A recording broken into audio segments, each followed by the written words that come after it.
É, eu vou falar um pouco, começar um pouco falando sobre a estrutura desse curso, antes da gente começar essa primeira aula que vai focar em problema de pesquisa.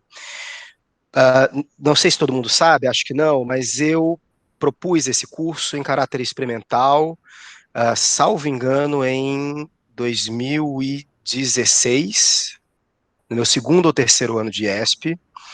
Propus que esse curso fosse criado no IESP, e a minha proposta inicialmente é que esse curso fosse obrigatório. Isso foi objeto de discussão em vários fóruns, e se eu não me engano, em 2018 ou 2019, o curso foi efetivamente oferecido e foi aprovado recentemente que ele fosse de oferta obrigatória. Então, já nesse semestre, vocês teriam tido a possibilidade de fazer esse curso presencialmente se a pandemia não tivesse nos atropelado. A minha proposta inicial era que o curso fosse obrigatório para todo mundo do mestrado. Eu acredito que o Marcelo Borel está com o microfone ligado. Para variar, tinha que ser o Marcelo, claro. E, enfim, o que passou foi a oferta obrigatória do curso para aqueles que quiserem fazer. A ideia desse curso, como vocês devem ter visto pela ementa, é ser um curso que não é de técnicas de pesquisa, não é de metodologia de pesquisa no sentido filosófico do termo, e também não é um curso que ensina propriamente a fazer pesquisa. É uma coisa muito mais banal, básica, muito mais chão de fábrica, que é um espaço para discutir modelos, técnicas, truques relacionados à atividade de pesquisa. Coisas muito básicas que tradicionalmente, pelo menos é assim que os meus colegas de outras gerações, ou até mesmo da minha geração, muitas vezes falam, coisas que em geral a gente aprende fazendo. É... Bom, a partir disso pode surgir a questão de por que dar um curso sobre coisas que a gente aprende fazendo. Eu acho que, em primeiro lugar, porque, ou talvez fundamentalmente, porque a academia se massificou muito, no sentido de que ela cresceu no Brasil. Então, as ciências sociais, depois, se vocês quiserem, em outra aula, posso trazer números sobre isso, mas nos últimos 20, 30 anos, as ciências sociais no Brasil mais que duplicaram de tamanho. Então, tradicionalmente, os contingentes que procuravam ciências sociais eram de pessoas que já tinham alguma relação com a academia, seja porque eram de famílias de acadêmicos ou famílias de cientistas, etc. Isso mudou substantivamente. Eu imagino que a boa parte de vocês aqui não venha de famílias de acadêmicos ou de famílias de cientistas sociais, eu, pelo menos, não vim. E, em segundo lugar, porque a academia no mundo, mas também no Brasil, com as suas especificidades, se complexificou muito. Algumas pessoas dizem que se hiperburocratizou, como é que você avalia esse processo? Varia de pessoa para pessoa, mas o fato é que hoje você tem milhares de ferramentas que ajudam em diferentes etapas da pesquisa acadêmica, da revisão bibliográfica à redação de um resumo. Os sistemas de organização da academia e da universidade também se complexificaram muito, então, muitos de vocês já devem ter ouvido falar do Qualiscaps, do Lattes, evidentemente, que é uma rede social que chegou a competir com o Facebook em termos de interações, plataforma Sucupira, enfim, mil e uma ferramentas. O Brasil tem uma especificidade nisso, porque, embora boa parte dos países no mundo, em boa parte dos países do mundo, existam ferramentas de organização da vida e da pesquisa acadêmica, no Brasil, essas plataformas foram desenvolvidas em grande medida de modo centralizado pelas agências de fomento. E é preciso dizer que essas plataformas foram desenvolvidas com um certo pioneirismo aqui no Brasil. Então, o Lattes foi uma das primeiras grandes plataformas de currículos acadêmicos. Hoje você tem várias, inclusive a mais disseminada no mundo é a Orcid, provavelmente vocês todos terão que abrir um Orcid em determinado momento, mas o Orcid nada mais é do que uma plataforma muito similar ao que é o Lattes. A plataforma Sucupira, que talvez vocês não tenham tido acesso, porque ela é mais da burocracia acadêmica, mas que congrega informações sobre os programas de pós-graduação. Então, provavelmente, não sei se vocês sabem ou não, mas a trajetória acadêmica de vocês está quase toda pública. Então, se eu quiser o que cada um fez ou deixou de fazer, eu posso recorrer ao Lattes, posso recorrer à Sucupira e posso recorrer a uma plataforma de indexação de bibliografia que todo mundo conhece e que também se tornou muito importante na organização da vida acadêmica, que é o Cielo, que é a Scientific Library, que eu imagino que todo mundo conhece, todo mundo já deve ter lido algum texto que está no Cielo, mas pouca gente sabe que o Cielo é uma iniciativa brasileira, criada no Brasil, foi proposta, existe uma disputa aí, mas foi proposta pelo um dos proponentes dessa plataforma é o Charles Peçanha, ex-editor da gloriosa revista Dados, que eu tenho o prazer de editar, professor da UFRJ e trabalhou no UPERJ, trabalha até hoje no IESP também com a gente. Enfim, estou dando esse contexto geral para dizer o seguinte: existem inúmeras plataformas e inúmeras ferramentas que disponibilizam dados acadêmicos de diferentes tipos. Além disso, existem inúmeros modelos de escrita, de resumo, de artigo, de tese, de dissertação, modelos de busca de bibliografia, de organização de bibliografia, etc, etc, etc. Isso produz uma espécie de excesso de informação, ou uma espécie de excesso de acessibilidade à informação. E eu acredito que o fato de que isso não é ensinado produz, ou vem produzindo, mais angústia do que solução. Então, antigamente, sei lá, na década de 50, quando alguém ia fazer uma revisão bibliográfica, essa pessoa dependia basicamente de bibliotecas e de contatos de amigos. Então, se vocês pegarem os agradecimentos de livros muito antigos, vocês vão ver assim: agradeço a fulano de tal que me trouxe um livro que só tinha nos Estados Unidos, ou que remeteu um livro da Europa, ou que descobriu que o livro tinha na sua biblioteca e não tinha aqui. Hoje é muito difícil que a gente não consiga acesso a algum livro dispensando a intermediação de alguém, seja em alguma loja que vende o livro, seja em alguma biblioteca virtual, seja em PDF, etc. Isso deveria ser bom, né? Isso deveria ser ótimo. Agora a gente tem acesso a tudo. Mas, em geral, isso produz um enorme desespero quando você vira para um aluno ou um estudante de pós-graduação, de graduação, e diz assim: eu preciso que você faça uma revisão bibliográfica esgotando toda a bibliografia sobre determinado tema.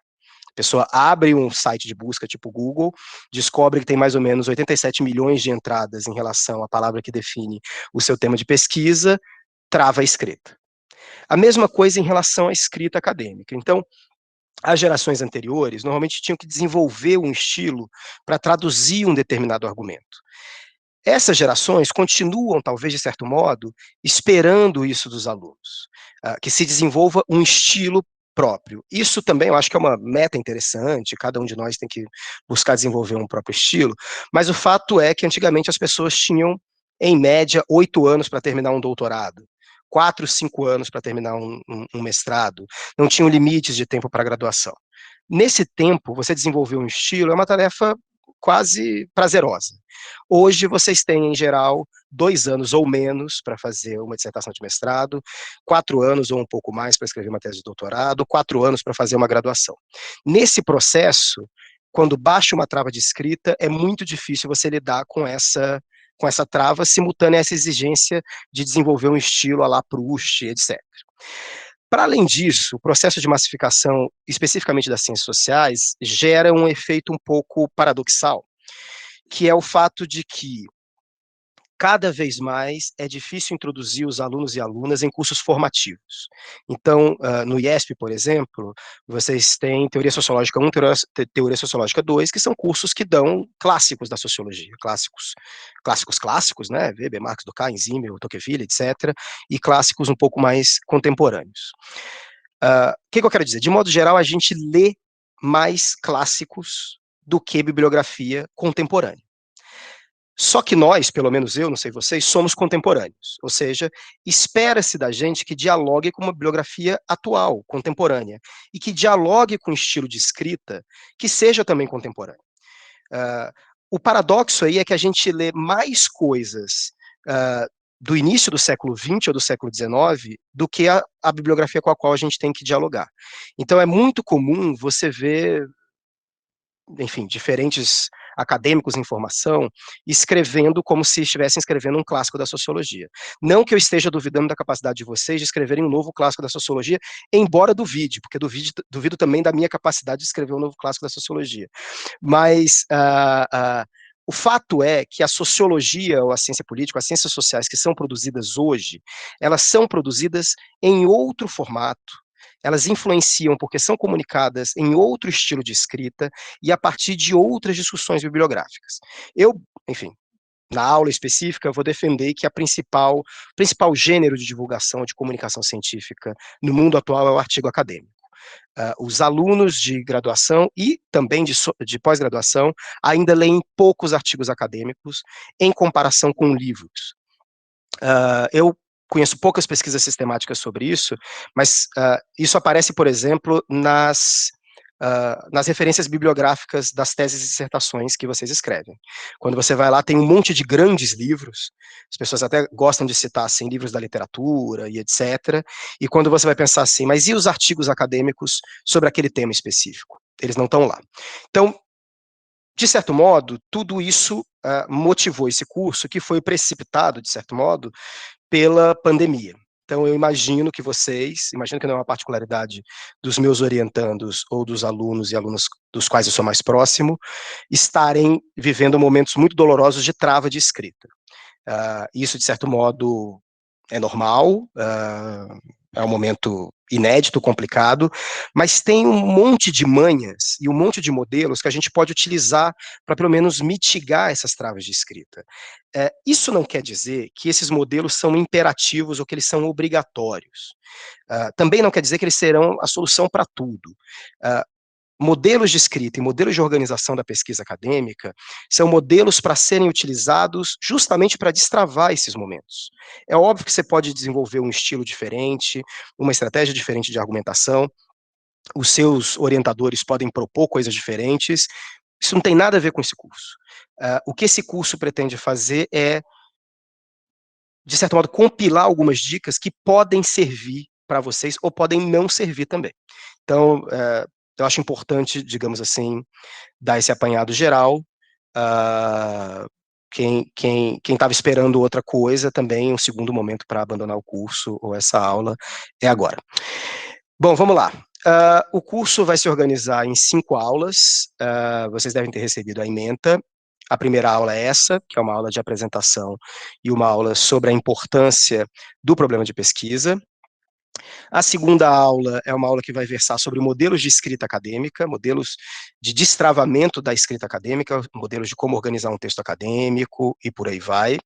A terceira aula vai versar sobre como organizar uma revisão bibliográfica, um levantamento bibliográfico, que é uma parte, na minha opinião, mas a minha opinião eu acho que é a mais correta também, inelutável, incontornável de qualquer pesquisa. Não é possível fazer nenhuma contribuição a uma área de pesquisa se você não sabe quais contribuições já foram feitas, e você só sabe fazendo isso lendo os outros trabalhos.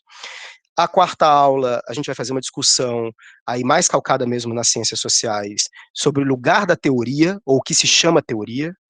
Existe um certo fetiche desse termo, então muitas pessoas falam assim, eu ainda não resolvi minha questão teórica, eu não sei que teoria utilizar, eu não sei se eu devo usar uma teoria, e a gente vai, nessa quarta aula, ter um espaço para isso. E na quinta aula, a gente vai discutir como as publicações acadêmicas funcionam. O título dessa aula na ementa está grandiloquente, mas é mentiroso, ou seja, eu não vou ensinar ninguém como se publica academicamente, no sentido de, terminou essa aula, todo mundo que saiu vai ter 20 artigos publicados no dia seguinte. Mas é muito mais como funciona o mundo editorial e do que a gente está falando quando a gente fala de publicações acadêmicas, como funciona esse mundo editorial, o que você precisa saber antes de almejar uma determinada publicação. Tudo bem? As pessoas que estão com câmera ligada, tá rápido, tá ok? Beleza. Bom, como é que eu pretendo organizar as aulas? Como eu disse, eu não consigo prestar muita atenção no chat, ele me dispersa um pouco, então eu vou fazer uma coisa que eu não costumo fazer em aulas presenciais, que é dividir o tempo da minha exposição, o tempo da minha palestrinha, e um outro tempo para que a gente possa fazer uma discussão mais dialógica, digamos assim. Então eu pretendo falar mais ou menos todas as aulas, eu pretendo falar 40 minutos, 1 hora. Vocês podem conversar paralelamente pelo chat, fazer questões pelo chat. Eu vou pedir para a Márcia e para a Laís, Márcia que está com o nome de Horizontes ao Sul, e Laís Miller Napoleão, que monitorem o chat, e vou pedir para a Márcia e para a Laís também irem separando as questões que forem se repetindo e para que elas sejam feitas, as questões que foram feitas por escrita sejam refeitas para mim depois na segunda parte. Na segunda parte também, quem quiser abrir a câmera, o microfone e fazer a pergunta diretamente, a gente organiza isso, mas eu vou deixar um pouco nas mãos da Márcia e da Laís essa organização para não virar uma grande zona, tá bom? Vamos lá. Como diz o meme, às vezes o indivíduo está perdido na problematização. Então, eu acho que, pela minha experiência em bancas de dissertação de mestrado e de doutorado, pela minha experiência como editor de revista, pela minha experiência como professor e como orientador, o principal problema de uma pesquisa acadêmica, seja ela em curso, seja ela publicada, seja ela em redação, tem a ver com a falta de clareza do que a gente chama de problema de pesquisa. O problema do problema de pesquisa, eu vou tentar evitar esses trocadilhos um pouco tiozões, mas eles são meio incontornáveis, mas a principal dificuldade envolvida na identificação de um problema de pesquisa é porque, ao contrário de outras etapas, o problema de pesquisa não é ligado a elementos tão objetivos. Então, por exemplo, vocês escolhem uma metodologia, sei lá, vocês querem fazer entrevistas em profundidade, ou vocês querem fazer análise de documentos, ou vocês querem fazer análise de dados quantitativos, enfim. Isso tem alguma materialidade. Todo mundo sabe um pouco o que é uma entrevista em profundidade, todo mundo sabe o que é um pouco uma base de dados, etc. Vocês decidem que vão partir de um determinado referencial teórico ou que vocês vão organizar a bibliografia de um determinado modo. Referencial teórico tem a ver com determinadas ideias que estão em livros. Revisão bibliográfica tem a ver com determinadas ideias que estão em livros também. Então tem alguma materialidade. Problema de pesquisa, ninguém sabe onde os problemas de pesquisa moram. Eles não estão num bairro, numa ilha ou numa biblioteca onde você vai colher problemas de pesquisa. Ao mesmo tempo, toda etapa de uma boa pesquisa está conectada ao problema de pesquisa original. Então, é a partir do problema de pesquisa que a gente define a nossa pergunta de pesquisa, é a partir do problema de pesquisa que a gente define a nossa metodologia, é a partir do problema de pesquisa que a gente define como vai ser feita a revisão bibliográfica. O problema de pesquisa é a primeira etapa. Um terceiro ponto é que, em geral, pelo menos comigo e com as pessoas com as quais eu já conversei, o problema de pesquisa só fica claro no último dia e no ponto final que a gente coloca num determinado trabalho. E olhe lá, às vezes você relê um texto seu e fala assim, eu entendi que o meu problema de pesquisa ali era tal. Então existe um trabalho, às vezes, um pouco psicanalítico, que orientadores e professores têm que fazer, que é tentar extrair da pessoa um problema de pesquisa que ela mesma não tem consciência de qual seja. Em geral, a gente tem pistas. A Marisa Peirano, a antropóloga da UNB, tem um texto em que ela discute brevemente. Depois a gente vai arranjar um lugar onde eu coloco essas referências de textos que eu for mencionando durante a aula, tá? Para vocês não terem que ficar anotando. E depois eu vou passar um slideshow para isso tudo ficar mais estruturado, mas esse momento é só papinho mesmo. Mas a Marisa Peirano tem um texto em que ela conta uma história, como antropóloga que é, em que ela vai tirar um novo título de eleitor, fazer aquela biometria. E aí ela faz a biometria e ela só faz a biometria. Ela não dá nenhuma outra informação. Ela não dá o título de eleitor antigo, ela não faz nada. E aí ela pergunta, assim, ela acha isso estranho, e ela pergunta assim, mas eu não preciso dar nenhuma outra informação? O cara diz assim, não, o seu título de eleitor vai chegar na sua casa. E ela conta que ela saindo desse lugar onde ela faz a biometria, ela se pergunta, é muito estranho que isso aconteça, que um novo documento seja gerado a partir de documento nenhum. E ela diz assim, esse estranhamento é o início de um problema de pesquisa, no caso dela, antropológica, ou, enfim, de um modo mais geral, sociológico, que tem a ver sobre como os documentos se organizam, como as políticas públicas se organizam, como as coisas acontecem. Em geral, quando a gente conversa, ou quando a gente lê algumas pessoas que têm a sinceridade de expressar como elas chegaram no seu problema de pesquisa, em geral, eles chegam a partir disso, a partir de um incômodo que a gente depois mal sabe localizar onde aconteceu. E é um incômodo quase sempre relacionado com a vida, né? Não é relacionado com a academia. Algo te chama atenção, algo não faz muito sentido, existe uma contradição ali, e é isso. Tem um outro texto que depois eu vou passar para vocês, foi publicado, traduzido recentemente no blog do Sociofilo, e eu, como tenho uma memória muito ruim, esqueci o nome do antropólogo que escreveu esse texto, mas depois eu posso mencionar, mas ele defende o ponto de que a antropologia é uma ciência das contradições.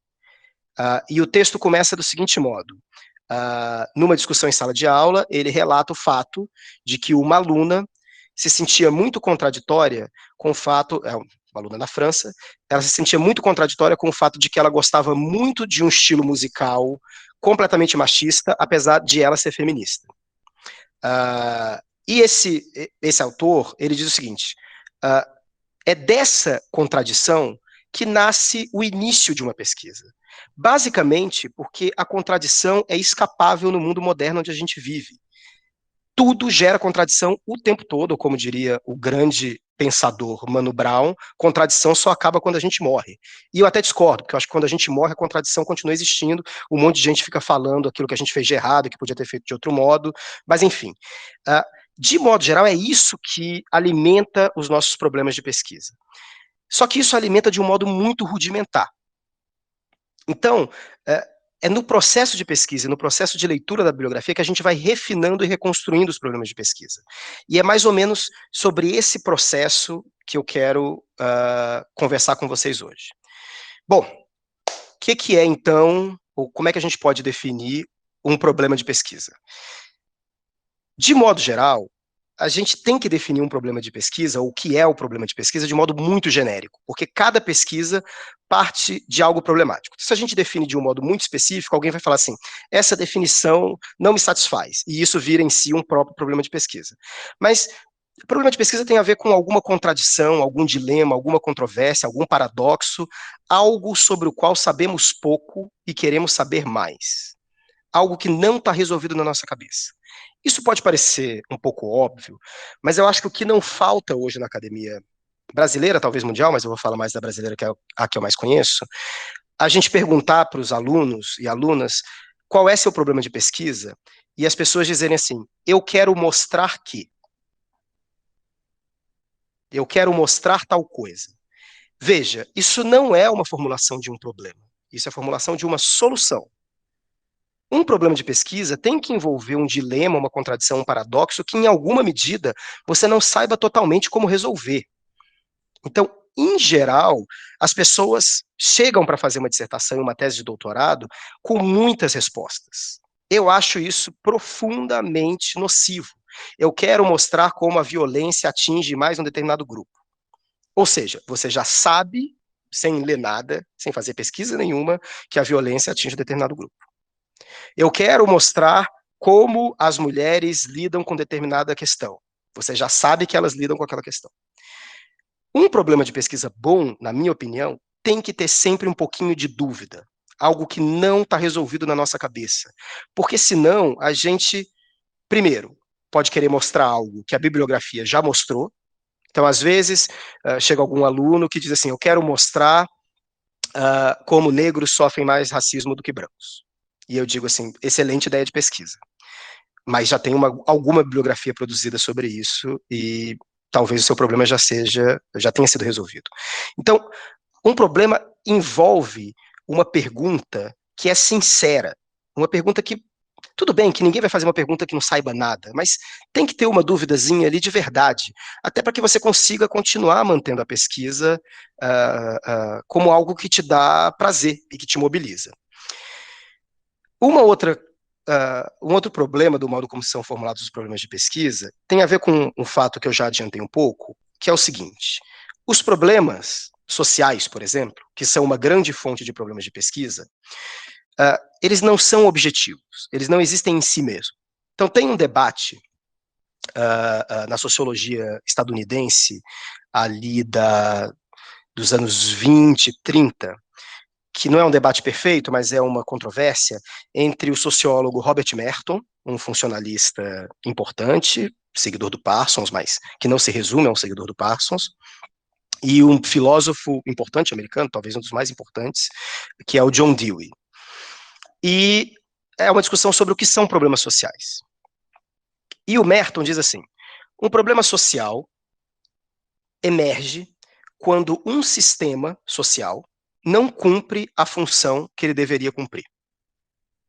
Então, por exemplo, qual é a função do sistema educacional? Educar as pessoas. Se o sistema educacional não educa as pessoas, para o Merton, a gente teria um problema social. E teria que fazer pesquisa sociológica para tentar entender por que aquele sistema não está funcionando bem. Qual é a função do sistema de saúde? Dar saúde às pessoas. Se o sistema de saúde não dá saúde às pessoas, está funcionando errado. Então temos que fazer sociologia da saúde, ou sociologia do sistema de saúde, para entender por que isso está dando errado. O Dewey diz o seguinte: essa ideia do Merton pressupõe que existe um sistema social que tem em si os seus critérios de avaliação própria. Ou seja, pressupõe que os sistemas sociais são como leviatãs, ou como eu gosto de falar metaforicamente, mas essa é uma metáfora que está perdendo aderência porque vocês são cada vez mais jovens, é tipo o poderoso Megazord do Power Ranger. É como se fosse uma entidade composta de vários indivíduos e ele soubesse o que quer. Então o sistema educacional quer educar. E educação significa alfabetizar a pessoa. Se as pessoas não são alfabetizadas, o sistema educacional não está funcionando. O Dewey diz assim: isso não existe. A gente pode concordar que a função do sistema educacional é educar as pessoas, mas o que é educar as pessoas?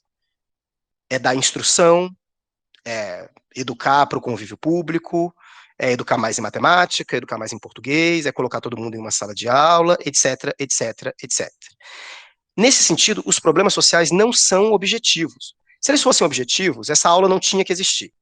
Cada um escolheria, na loja de conveniência dos problemas sociais, um problema, pegaria para si e estudaria aquele problema.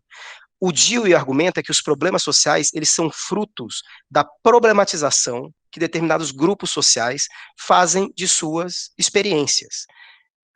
O que gera outra complexidade. O que não era problema social pode passar a vir a ser. Ou nós podemos escolher pesquisar problemas sociais que nós acreditamos que são problemáticos e que ninguém mais acha que é problema. Então, se a gente pegar, por exemplo, eu vou, evidentemente, concentrar meus exemplos na área de gênero e raça, que são as áreas com as quais eu tenho mais proximidade, mas eu acho que os estudos de gênero são um bom exemplo disso. As teorias feministas, desde o início do século XX, mas mais fortemente em meados do século XX, argumentavam que determinados elementos deveriam se transformar em problemas de pesquisa sociológicos. Por exemplo, uso do tempo. Como as pessoas usam seu tempo? Será que elas trabalham mais e dedicam menos tempo a tarefas domésticas? Como é que se dá a divisão do trabalho de cuidado, por exemplo, de crianças, de idosos, ou do autocuidado, etc. Quando essa questão para a gente hoje soa assim, mas é óbvio que isso é um problema importante, a gente tem que pesquisar, pelo menos eu espero que soe assim para a maioria de vocês. Mas quando essa questão emergiu, ela não emergiu como um problema social legítimo. Acreditava-se que havia uma divisão sexual do trabalho em si legítima. Homens trabalham, mulheres cuidam de casa. Por que isso tem que ser pesquisado? Então, em grande medida, é a própria reflexão feminista no âmbito das ciências humanas, mas incluindo aí a sociologia, que produz, ou que reconstrói, ou mesmo que constrói um problema social. Diz assim, ali há um problema. O que eu quero dizer? Todo problema sociológico precisa ser construído. Ele não existe. Isso é forte porque muitas vezes alguém diz assim, eu quero pesquisar violência pública. E aí eu, como orientador chato, digo, por quê? E a pessoa fica ofendida. Ué, mas a violência pública é um problema evidente. Todo mundo sofre, todo mundo quer ajudar a mitigar isso, a resolver. Mas o que é violência pública? Por que a violência pública é um problema? Por que a gente tem que pesquisar a violência pública? São questões que não estão respondidas a priori. A própria definição de violência pública não é clara. Então, toda etapa no processo de definição de um problema de pesquisa pressupõe a gente relativizar a existência daquele problema de pesquisa. Eu vou dar um outro exemplo, que vem de dois ídolos sociológicos meus.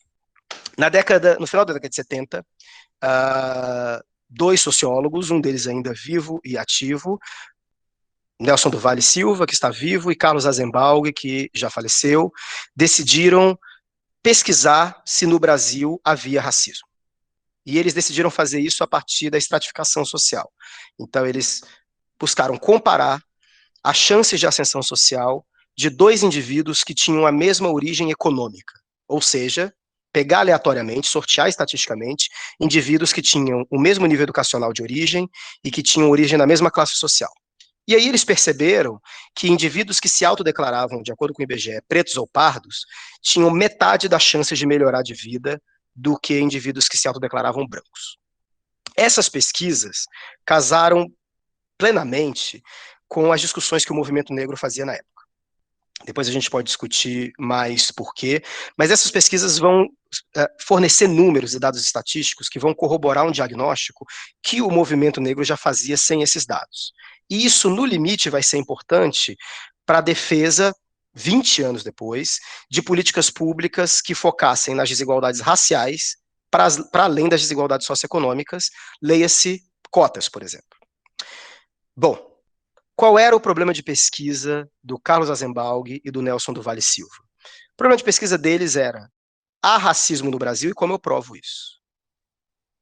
Hoje em dia, uma pesquisa que se enuncia desse modo, às vezes é atacada. Como é que uma pessoa está colocando em dúvida a existência de racismo no Brasil?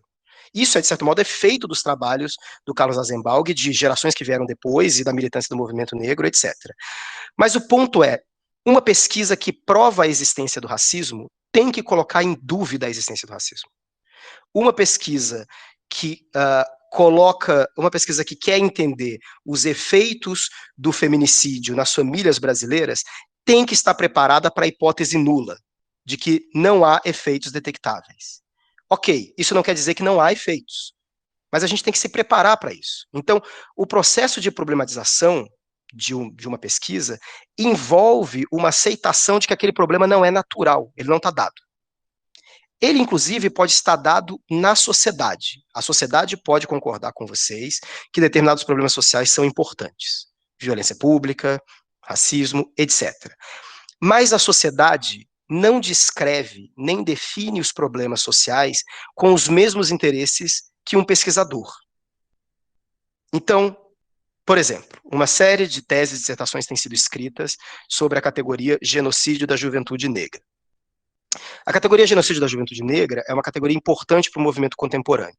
É uma categoria utilizada para ligar o que acontece com a juventude negra em relação à violência policial no Brasil a outros eventos historicamente externos ao Brasil que são classificados como genocídio.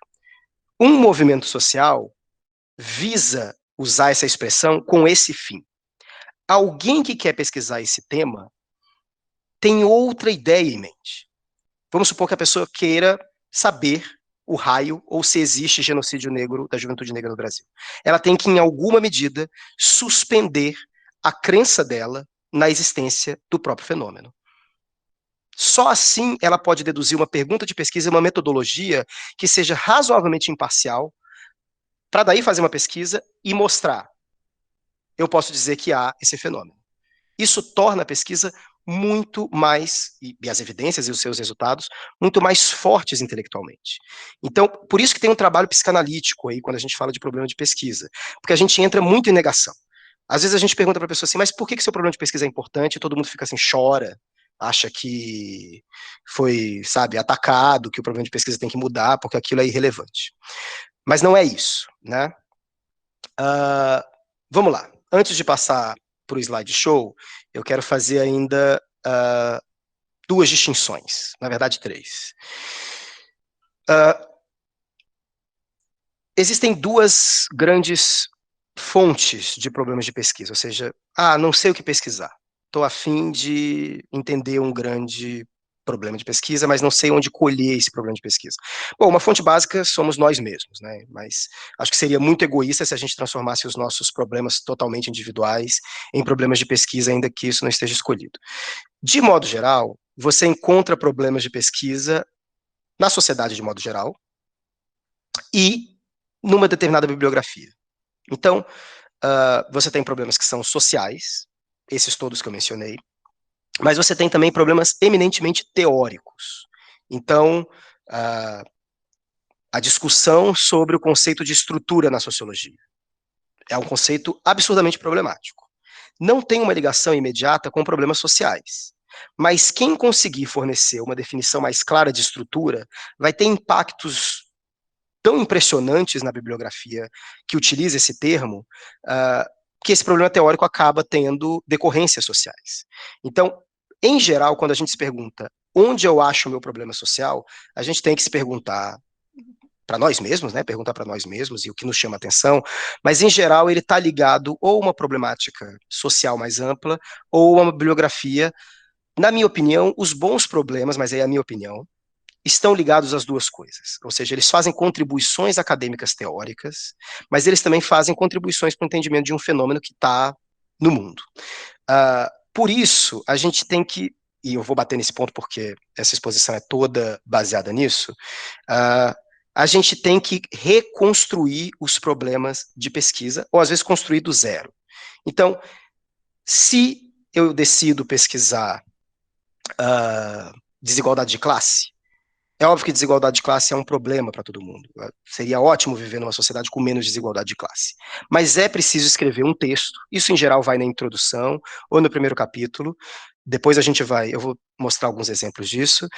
Mas é preciso construir um texto em que você se pergunte por que a desigualdade de classe é um problema. Os estudos de estratificação, em geral, fazem isso. Essa etapa, em muitos trabalhos, é pulada.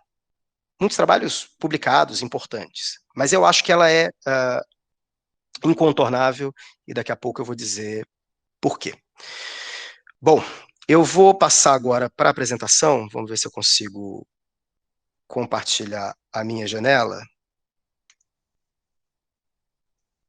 Eu agora não vejo vocês, então se alguém puder ligar, Laís, se você puder ligar o microfone, só confirmar para mim se está aparecendo. Oi, está aparecendo sim, Luiz. Tá bom, esse é só o meme que eu fiz referência para que todo mundo saiba que não é só você que às vezes está perdido na problematização. O que faz um bom problema de pesquisa? Eu acho que 3 elementos, e isso não tem nenhum juízo de valor intrínseco ao problema, mas em relação à vida acadêmica de vocês posterior. Eu acho que boas pesquisas têm alguma relação com algum interesse social, ou seja, as pessoas, não que a população inteira do Brasil ou do mundo vai ser capaz de entender a sua pesquisa, mas pelo menos entender a qual problema social você se conecta, né? Essa conexão não precisa ser imediata. Você pode estudar, por exemplo, um conceito muito específico, como, por exemplo, o conceito de divisão de poderes em Montesquieu. Isso pode dar uma tese, uma dissertação, um artigo, uma monografia altamente teórica. Mas a ideia de divisão de poderes é fundamental para o funcionamento do Estado na nossa sociedade. Então, tem uma ligação com uma questão social candente e tem um interesse social. Eu acho que um problema de pesquisa tem que estar relacionado ao interesse pessoal. Isso não quer dizer que você só possa pesquisar aquilo que tem a ver com você, mas você tem que ter uma curiosidade mobilizada por aquilo, e uma curiosidade que seja mais do que a curiosidade que vai durar ali umas semaninhas. Trabalho acadêmico leva tempo, trabalho acadêmico custa mão, custa tendinite, custa computador, custa dinheiro, custa muito tempo. Então, é necessário manter um certo interesse pessoal, pelo menos na minha opinião. E, evidentemente, um problema de pesquisa tem que ser um problema de pesquisa que pode ser, ainda que parcialmente, resolvível por uma pesquisa viável. Então, muita gente quer pesquisar se Deus existe. Eu não quero colocar em dúvida nenhuma metodologia existente para estimar ou não a existência de Deus, mas me parece um problema que leva a uma pesquisa um pouco inviável. De todo modo, cabe a vocês, com os seus respectivos problemas, argumentarem com seus leitores, via seus textos, ou nos seus projetos, se aqueles problemas são viáveis, são pesquisáveis ou não. Bom, a gente tem diferentes intersecções entre esses 3 tipos ou 3 características de um problema de pesquisa. Você pode ter também um problema de pesquisa que tem interesse social e é viável, mas ele não traduz um interesse pessoal seu. Eu arrisco dizer que você não vai conseguir terminar essa pesquisa. Vai chegar lá no final do doutorado, ou no final do mestrado, ou no final do TCC, completamente chateado, chateada, cansado, vai querer abandonar, vai querer mudar de tema, o orientador não vai deixar, vai ficar chorando em casa, enfim, isso acontece. Você pode ter uma pesquisa muito conectada ao interesse pessoal seu e conectada ao interesse social, mas ela é inviável, você com certeza não vai terminar. Você vai ficar dando soco em ponta de faca, tentando descobrir alguma metodologia, e não vai dar certo. E você pode ter uma pesquisa que traduz o interesse pessoal e seja viável. Mas a pergunta que se faz a ela e que não tem um interesse social sobre ela, a pergunta que se faz é, e daí? Quero dizer que eu fiz esse slide antes de daí se tornar uma frase maldita, mas eu decidi manter. Isso não quer dizer que um tipo de pesquisa que só se conecte ao interesse pessoal e seja viável, ou uma pesquisa que não se conecte ao interesse social, não se justifique, mas é necessário responder esse e daí? Por que o que eu estou pesquisando deve ser pesquisado? E se você conseguir os 3, eu acho que você consegue um excelente problema de pesquisa. Bom, a gente falou muito de problema de pesquisa, mas eu acho que talvez tenha ficado uma construção um pouco fantasmagórica. E eu acho que ajuda a gente a entender o que envolve um problema de pesquisa, se a gente entender o passo a passo da sua construção. Bom, em geral, você começa de um problema que não necessariamente é o problema de pesquisa, ou seja, um incômodo, uma contradição, algo que você leu na bibliografia que não te satisfaz completamente, você leu um autor ou uma autora em uma passagem, ele não te convenceu, você leu vários autores e várias autoras e eles não abordaram uma determinada questão, você tem aí o início, mas isso não é tudo. Desse problema, você necessariamente tem que deduzir uma pergunta de pesquisa. E eu vou falar aqui uma série de obviedades, mas elas expressam alguns anos ouvindo as pessoas fugindo da pergunta de pesquisa. Uma pergunta de pesquisa é, em primeiro lugar, uma pergunta. Ou seja, é um questionamento sobre algo que você não sabe completamente. Então, uma pergunta de pesquisa não é eu quero mostrar que. Em segundo lugar, uma pergunta de pesquisa, como toda pergunta, deveria terminar com uma interrogação. Não que você tenha que escrever isso com interrogação necessariamente no seu texto, mas muitas vezes as pessoas enunciam as suas perguntas de pesquisa de modo afirmativo. Eu provei que, eu quero provar que. Isso não é uma pergunta de pesquisa, isso é o seu resultado. A pergunta de pesquisa envolve uma questão, e essa questão tem que ser, em alguma medida, sincera. A partir da pergunta de pesquisa, você, na verdade, define o seu tema. E aí tem uma questão importante que a gente vai abordar em outra aula, mas que é importante adiantar agora, que é o seguinte: as pessoas, em geral, definem os seus temas de pesquisa pelos seus objetos. Então, o que você pesquisa? Eu pesquiso gênero. Por quê? Porque eu pesquiso mulheres. O que você pesquisa? Eu pesquiso raça. Por quê? Porque eu pesquiso negros. O que você pesquisa? Eu pesquiso violência. Por quê? Porque eu pesquiso presidiários. Isso é equivocado. Um objeto não está atrelado a um tema, necessariamente. O que define a sua temática é a sua pergunta de pesquisa. Você pode, por exemplo, pesquisar encarcerados num determinado presídio, interessado em saber as suas condições de saúde. Essa é uma pesquisa ligada à temática da sociologia da saúde, não necessariamente ligada à violência pública. Você pode pesquisar uma comunidade indígena e o modo como ela organiza produções estéticas artísticas.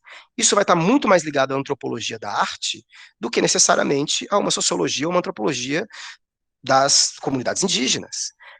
É a sua pergunta de pesquisa, é o seu problema de pesquisa que vai dizer qual é a temática de pesquisa. Não é porque você pesquisa mulher que você faz pesquisa de gênero necessariamente. Não é porque você pesquisa negros que você faz pesquisa de raça necessariamente. Existem muitas pesquisas sobre processos de racialização que têm mostrado como grupos, a princípio não racializados, foram racializados ou são racializados. Então, existe toda uma bibliografia recente, não tão recente, mas enfim, que se multiplica recentemente, de estudos de raça e racialização no Sudeste Asiático. Orientais no Sudeste Asiático não foram vistos pelo senso comum do Sudeste Asiático como grupos racializados, eram mencionados como etnias e etc. Mas pesquisas têm mostrado que as discriminações que eles sofrem, ou que eles são agentes, têm características muito similares a outros tipos de discriminação raciais. Então, uma pergunta de pesquisa é o que define o seu tema, não o seu objeto. E ao definir seu tema, ela é a base para a definição de palavras-chave, dos termos que você depois vai usar para indexar o que você escreveu, para depositar lá na biblioteca, e também para fazer as pesquisas bibliográficas. Isso agora talvez não faça tanto sentido, mas na aula sobre revisão bibliográfica, espero que faça mais. Com essas palavras-chave, você faz as buscas nas plataformas. O problema de pesquisa te ajuda também a hierarquizar a bibliografia. A gente vai ter uma aula só sobre isso, mas eu já quero adiantar um ponto. Ninguém consegue hoje mais ler tudo que tem a ver com a sua temática de pesquisa. Primeiro, porque tudo tem a ver com tudo. Segundo, porque as produções das diferentes temáticas de pesquisa aumentaram gigantescamente. Ou seja, e o acesso a essas produções é muito facilitado hoje. Então, uma revisão bibliográfica tem menos a ver com esgotar a bibliografia e mais a ver com hierarquizar a bibliografia. O que eu preciso ler? Quais são os 5 textos que eu preciso ler necessariamente? Quais são os 10 textos que seria muito bom que eu lesse? Quais são os 20 textos que eu posso não ler, mas seria interessante que eu lesse? E quais são os 100 mil textos que eu não vou ler? Mas na aula oportuna eu vou falar sobre isso. Depois disso, a leitura da bibliografia. Também vai ter uma aula específica sobre isso, mas também já adiantando uma questão importante, construir uma revisão bibliográfica não é empilhar textos, não é colocar assim, segundo fulano tal coisa, segundo cicrano tal coisa, segundo beltrano tal coisa. Primeiro que ninguém aguenta ler. Segundo porque isso é um monte de resenha empilhada. Uma revisão bibliográfica é um texto narrativo em que você pergunta a outros textos a sua pergunta de pesquisa e vê o que eles respondem. Evidentemente, não esperem que os textos abram a boca e respondam para vocês, mas a ideia é que você faça aos autores e autoras com as quais você está dialogando a mesma pergunta que você está fazendo para você mesmo, sabendo que eles vão responder em alguma medida e que eles não vão responder em alguma medida. A medida que eles respondem é a revisão bibliográfica. É o que você vai dizer, pessoas contribuíram para responder a minha questão. A medida que eles não respondem é a sua contribuição na sua pesquisa. É o que você vai agregar de contribuição relativamente nova a essa pesquisa. Depois da estruturação da revisão bibliográfica, a gente vai falar sobre isso mais tarde. Depois dessa estruturação da revisão bibliográfica, você vai identificar as lacunas, isso que eu falei, à medida que não é respondido, e essas lacunas é o que você pretende objetivar, preencher, digamos assim, e a partir dessa pergunta de pesquisa, é também a partir dela que você define a sua metodologia. Isso também a gente vai falar com mais calma depois, mas de saída, você não pode dissociar metodologia de pergunta de pesquisa. Isso é muito sério, porque quase sempre nós temos habilidades metodológicas limitadas. Então, tem pessoas que são melhores fazendo entrevistas em profundidade, tem pessoas que são melhores trabalhando com dados quantitativos, tem pessoas que são melhores fazendo observação participante. Ok. E muitas vezes essas pessoas lançam perguntas que não são respondíveis a partir da metodologia que elas conhecem. Então, a escolha da metodologia está intrinsecamente ligada à pergunta de pesquisa. Assim como o recorte de pesquisa, depois a gente vai falar, e toda a redação do trabalho. Bom, problema e revisão bibliográfica. Já passando para a parte que eu antecipei. Como eu lido com a bibliografia a partir da minha pergunta de pesquisa? Eu faço a minha pergunta de pesquisa para a bibliografia. Ou seja, a princípio, eu parto do pressuposto de que a minha pergunta de pesquisa foi respondida por alguém. Então, todo mundo tem que partir desse pressuposto. Então, assim, eu quero saber algo. Deve ter tido algum desgraçado que já fez uma pesquisa e resolveu isso. Só que se você acha essa pessoa, ou esse livro, a sua pesquisa vai embora. Então, junto com isso, você tem que ter a fé de que a sua pesquisa nunca vai ser totalmente respondida pela bibliografia.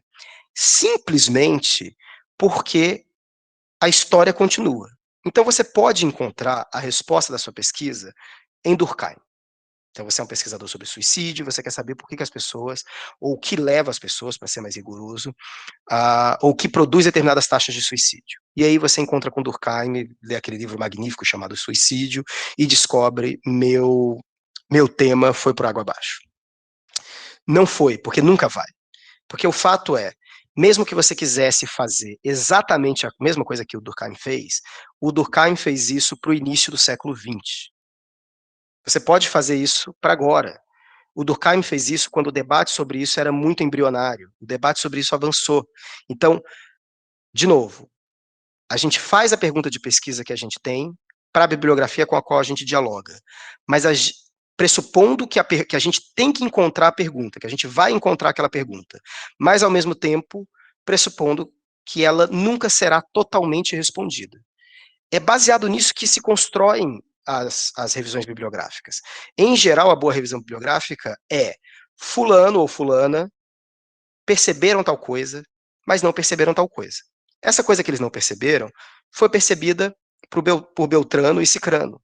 Mas Beltrano e Cicrano não percebeu essa outra coisa. E por aí vai. Eu acho que esse tipo de organização, ou esse tipo de princípio, ele coloca dois cuidados para a gente. O primeiro cuidado, isso é um erro muito comum em revisão bibliográfica, é uma deferência excessiva, um respeito excessivo pelos autores e autoras, ou uma leitura confirmatória, corroboratória. Ou seja, aquela revisão bibliográfica que diz assim, fulano de tal descobriu tal coisa, Beltrana de tal resolveu o problema tal. Ou seja, você tem um amor tão grande pela sua bibliografia que eles descobriram tudo e eles somaram conhecimento ao mundo. Quando alguém escreve um texto assim, eu pergunto por que então você está fazendo a tese, a dissertação e esse artigo se não tem ninguém que cometeu um errinho, uma incompletude. Não tem sentido. Mas também eu acho que a gente tem que tomar cuidado com a arrogância excessiva ou a leitura excessivamente condenatória.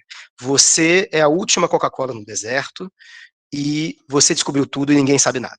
Então você sai metralhando toda a sua bibliografia, todo mundo está errado, etc, etc, etc. Só você sabe a resposta daquilo.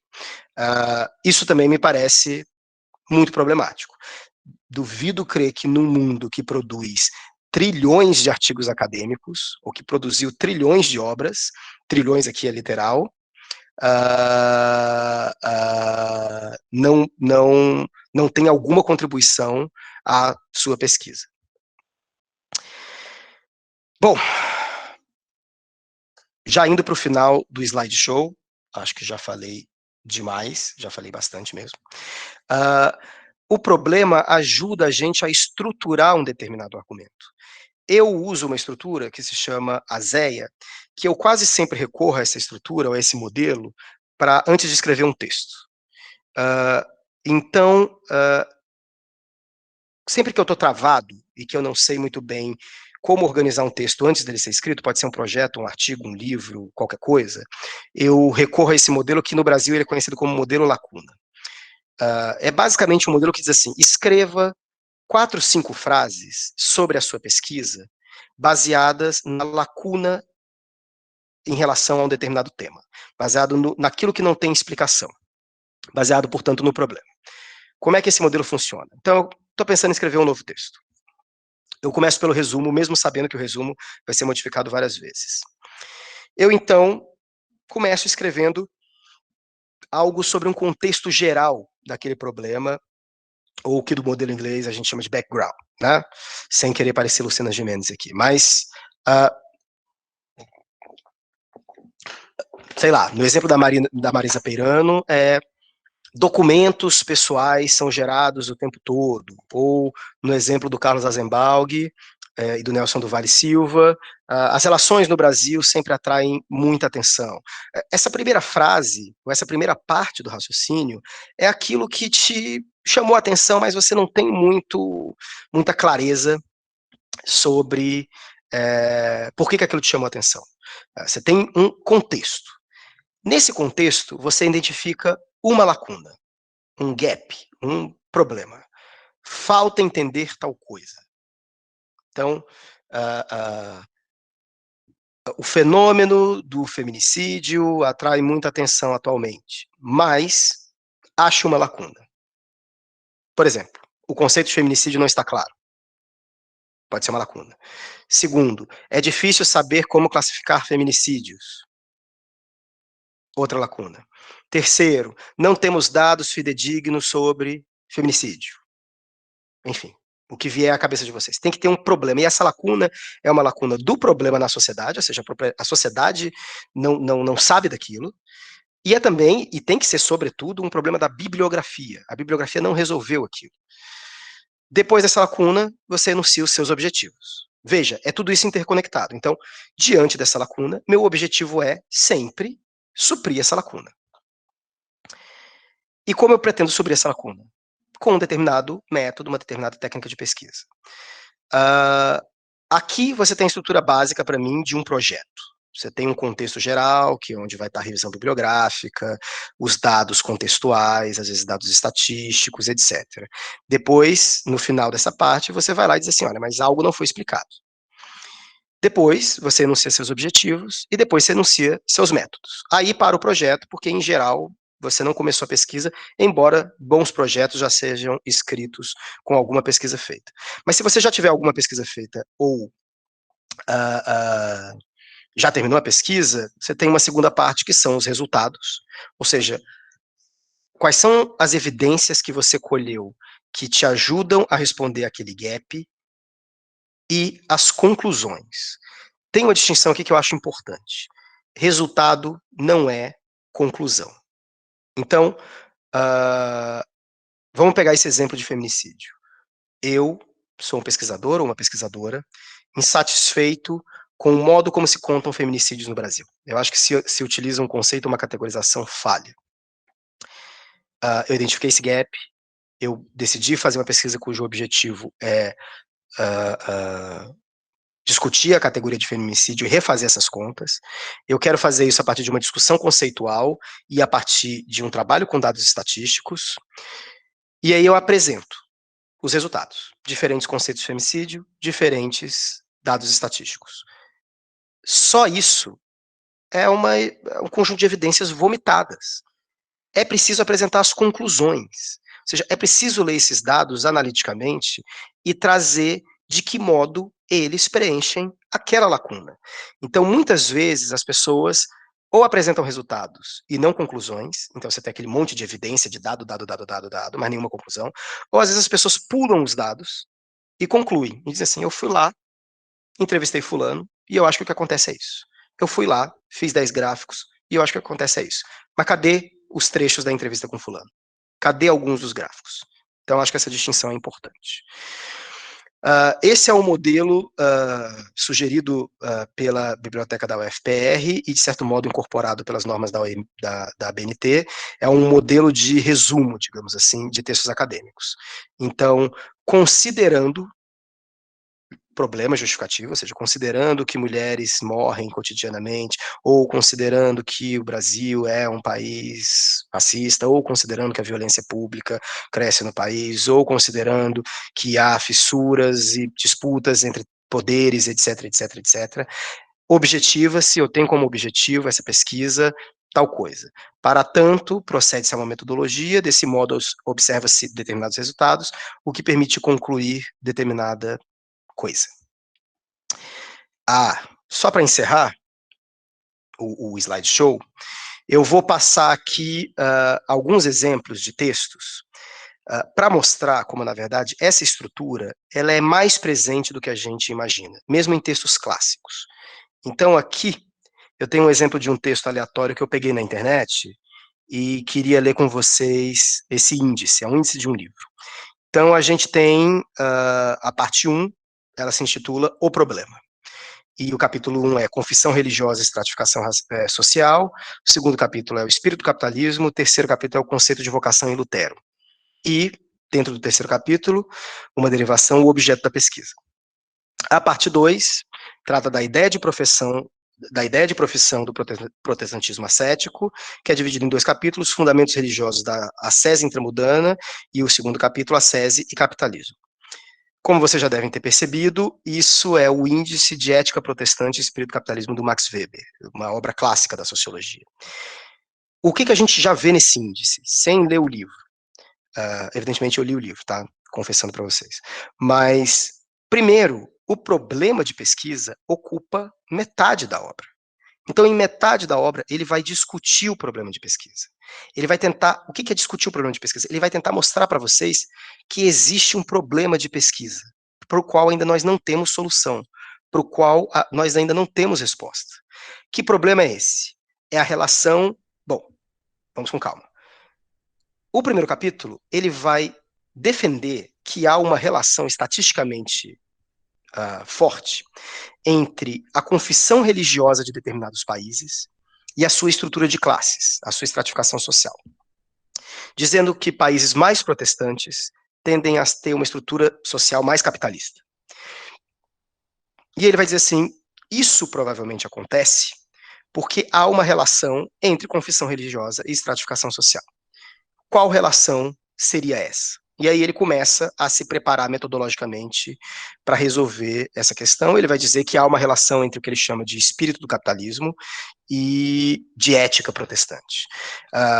Só um dado importante, mas na época do Weber, as pessoas já sabiam ou já escreviam sobre essa relação. Só que a relação entre elas era apresentada de um modo um pouco funcionalista. Em países capitalistas, as pessoas tendem a preferir a ética protestante, porque a ética protestante autoriza o lucro. O Weber, na verdade, a grande contribuição do Weber é inverter essa equação. O que o Weber, pelo menos na minha interpretação do livro, está dizendo, é que sem uma ética protestante, o capitalismo não teria se desenvolvido no Ocidente. Não quer dizer que a ética protestante gerou o capitalismo. A hegemonia de um modo de produção depende de milhares de estruturas. O Weber, inclusive, detecta quase todas as estruturas presentes nos Estados Unidos, por exemplo, na Europa Central, na China, exceto uma, protestantismo. Uma ideologia religiosa, uma concepção religiosa, um espírito, uma ética, como ele vai preferir chamar, que autoriza o lucro indefinido, não só autoriza, como incentiva, como forma de, enfim, isso é bem complicado na teoria weberiana, mas como forma de produzir esse espírito do capitalismo, ou de autorizar, de legitimar, para ser mais rigoroso. Vou trazer um outro exemplo, esse daqui vai ficar fácil vocês adivinharem, evidentemente, mais uma tese, um livro organizado em 3 partes, um livro 1 que trata sobre os fatores extrasociais do suicídio. Então, o suicídio como expressão de estados psicopáticos, o suicídio como expressão de estados psicológicos normais, o suicídio como expressão de fatores cósmicos, né? E o suicídio como proveniente da imitação. O livro 2 vai discutir os fatores sociais do suicídio. Então, o método que foi utilizado para determiná-lo, e aí a divisão entre suicídio egoísta, suicídio altruísta, suicídio anômico, e as formas individuais dos diferentes suicídios. E o livro 3, mais conclusivo, sobre o elemento social do suicídio, as relações do suicídio com outros fenômenos sociais e consequências práticas. Esse é, evidentemente, O Suicídio, de Émile Durkheim. O que a gente vê nessa estrutura? No primeiro livro, o Durkheim está formando a tese na qual ele vai bater. Então ele está pegando a bibliografia que tenta explicar o suicídio e divide essa bibliografia em 3 partes, em 4 partes, na verdade. Aquela que explica o suicídio como expressão de estados psicóticos da mente, outras que entendem como expressão de estados psicológicos normais, outra que entende o suicídio como fruto de fatores cósmicos, e outra que entende o suicídio como imitação. Eu vejo uma pessoa se matar, me mato também. É evidente que é aí que está a parte do problema de pesquisa. O Durkheim não concorda com nada disso. Ele está montando o que, numa tradução livre da academia estadunidense, ele está montando o seu espantalho, ele está montando o seu problema. Como se explica o suicídio na bibliografia disponível hoje? Se explica de 4 formas. No livro 2, ele vai defender a tese dele. Então, basicamente, ele vai defender que o suicídio se explica por fatores eminentemente sociais ou sociológicos. E no livro 3, ele vai arrematar isso com as suas conclusões. Eu vou interromper o compartilhamento. Ai, que medo, porque eu fico sem ver vocês, aí eu fiquei pensando assim, eu posso estar falando horas e todo mundo ter caído e eu tô aqui falando sozinho. Quer dizer, falando sozinho eu tô. Bom, para não encher mais o saco de vocês, é basicamente isso que eu tinha para apresentar para hoje, e acho que agora a gente pode abrir o microfone. Eu